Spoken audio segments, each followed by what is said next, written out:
sommes ici le long des côtes entre Matsushima et Izushima, qui sont des côtes qui ont connu un tsunami avec une vague de la hauteur d'entre 8 et 10 mètres.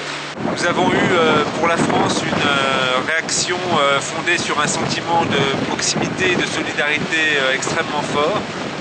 Il s'est agi d'abord d'une réaction humanitaire et de protection civile, avec l'envoi d'un détachement de 116 personnes et puis l'envoi de dizaines et de dizaines de tonnes de matériel, d'équipement et de nourriture.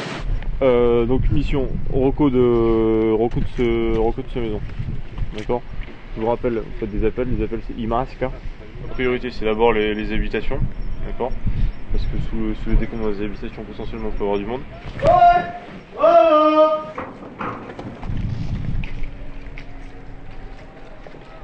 L'humanité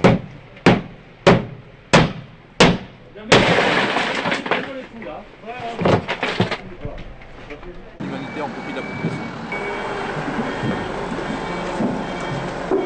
Il y a en réalité deux composantes. Il y a une composante d'aide humanitaire qui est bien justifiée quand on voit ce qui s'est passé dans la région de Sendai et autour des centrales. Puis il y a un tiers qui, ce tiers correspond davantage à une aide technique en matière nucléaire. Il s'agit de 11 000 combinaisons, de 40 000 paires de gants, de matériel de radioprotection et de masques, et puis de 90 tonnes d'acide borique apporté par EDF qui va être dilué dans de l'eau pour permettre le refroidissement des centrales. Là, on est en train de recenser tout le matériel qui a été envoyé par Areva et EDF France, tout le matériel de protection radiologique, leur faire une instruction sur l'utilisation et les modalités pratiques, de façon à ce qu'ils puissent intervenir en toute sécurité. Il y a eu une réaction politique qui a été très forte, puisque le président de la République s'est rendu sur les lieux. Dès le 31 mars, il a été le premier chef d'État et de gouvernement à le faire. À tous, je suis venu donc dire le soutien de la France au nom de tous les Français. Et ceci a été suivi d'autres visites. Je voudrais aussi signaler tout particulièrement la réaction de la société civile, qui a été à la hauteur du drame et du traumatisme. Partout en France et dans la communauté française au Japon, il y a eu des milliers d'initiatives, des millions d'euros qui ont été affectés à des quantités de projets concrets qui se déroulent encore actuellement et que j'ai pu justement visiter et constater, dont j'ai pu constater les progrès dans la mise en œuvre. Sur place dans tous les endroits du Tohoku. Je suis venu tout simplement pour partager un moment de bonheur et de dîner avec vous, tout simplement pour essayer de vous amener un rayon de soleil dans une période difficile. Mais après la période difficile, le soleil va revenir.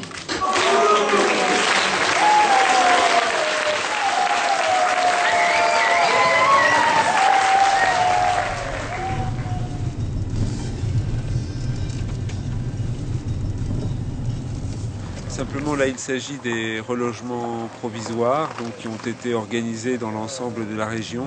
Ceux-ci donc ont été mis en place en juillet dernier. Il y a 80 foyers qui y vivent. Depuis quelques mois, on essaye de reconstruire des centres, des community centers, des kominkan, ce qu'on appelle au Japon. Et Rikuzen Takata, le problème qu'on avait, c'est que tout est cassé. Il n'y a aucun endroit pour que les enfants puissent se retrouver. Donc on a imaginé avec quelques enseignants d'avoir ce que vous appelez des bibliobus. C'est même pas en tant qu'association qu'on réagit, c'est en tant qu'on habite au Japon, on est forcé de faire quelque chose. C'est vous qui l'avez conçu? Oui, d'accord. Pour qu'il y ait on nous a demandé des endroits pour que les gosses puissent travailler. Normalement, ils sont supposés faire leur devoir de classe, parce qu'ils ne peuvent pas vraiment le faire chez eux. Je soupçonne certains enfants de venir papoter, de venir discuter. Oui, mais c'est très bien. C'est très bien. Si les gens savent que c'est pour longtemps, pas simplement un coup de pub pendant quelques semaines, mais pendant 2 ans, 2 ans et demi, ça rassure tout le monde. Et puis c'est une inquiétude que peut-être vous avez eue dans ces derniers jours. Ça fait 1 an que beaucoup de monde fait beaucoup de choses, et qu'est-ce qui va se passer demain?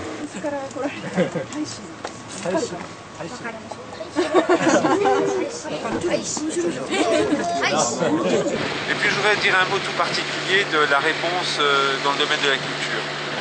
parce que quand une communauté est éprouvée, elle cherche ses racines et elle se retourne vers la culture. C'est la raison pour laquelle j'ai tenu notamment à visiter des éléments du patrimoine du Tohoku, dont certains sont inscrits au patrimoine mondial de l'UNESCO, parce que c'est par là que la population a l'impression vraiment qu'elle va retrouver l'énergie et la source du rebond.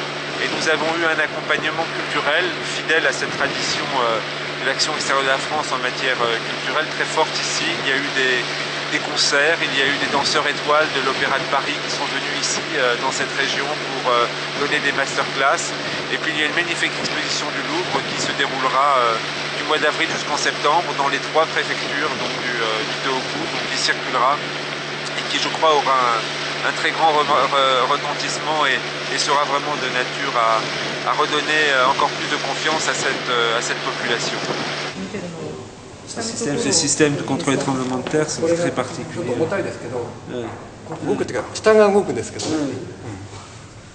Un chantier gigantesque qui reste, qui concerne surtout la côte, mais qui aussi concerne l'intérieur. On l'a vu à Sendai, aussi cette préoccupation de reconstruction existe. Voilà, est-ce que nous avons donc ce sentiment de proximité, de solidarité qui a été très fort, qui s'est transformé en initiative, en projet concret, et maintenant on doit le transformer en coopération de long terme. Et c'est une des raisons de ma visite, de celle des autorités françaises donc, qui se sont succédées. Asseyez-vous. Très honoré d'être avec vous cet après-midi. Et surtout ce que l'on ressent, c'est ce rebond dans le Tohoku et en particulier dans la préfecture d'Iwate, cette volonté d'aller de l'avant. Et je suis venu ici justement pour témoigner et rapporter en France cette image d'une province qui se reprend et qui va de l'avant.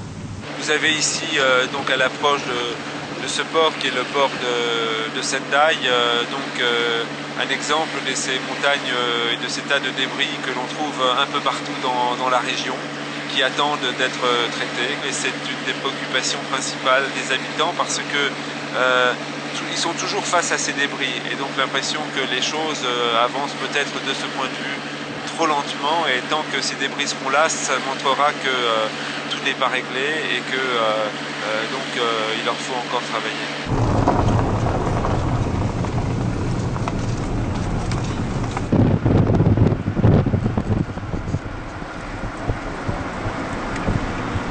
Et vous voyez ce bateau, c'est un bateau de pêche très considérable. Là nous sommes à 700 mètres de la côte, donc ça vous montre vraiment la puissance et la force du tsunami, là ici qui a été maximale. Et là vous voyez que la plupart des constructions qui étaient ici, c'était des entrepôts, ont été dévastés et emportés. Le bateau est trop gros pour pouvoir être démantelé, il y a d'autres priorités et pour l'instant il reste ici comme un témoignage de la force du cataclysme.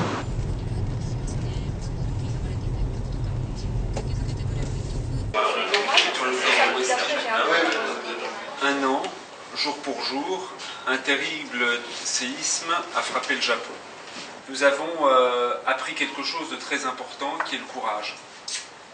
Le courage que nous a montré le peuple japonais. Je termine un séjour de 3 jours dans le Tohoku et tous m'ont parlé de vos actions. J'ai eu ici les plus beaux témoignages de reconnaissance de votre action.